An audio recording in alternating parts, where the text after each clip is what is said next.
మహానాడుకు తరలిన కొత్తవలస మండల తెలుగుదేశం పార్టీ నాయకులు కడపలో 3 రోజుల పాటు జరుగనున్న తెలుగుదేశం పార్టీ మహానాడుకు వెస్కోట ఎమ్మెల్యే కోళ్ల లలిత కుమారి గారి ఆదేశాలు మేరకు కొత్తవలస మండల పార్టీ శ్రేణులు పెద్ద ఎత్తున తరలివెళ్లారు.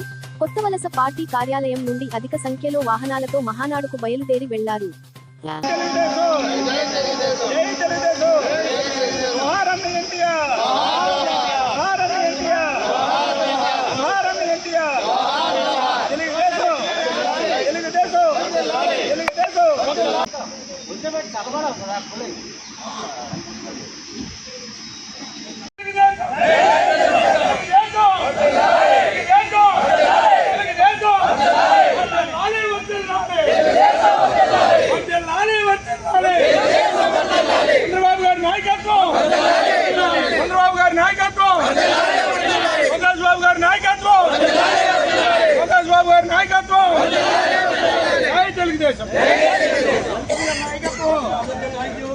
నాయకత్వం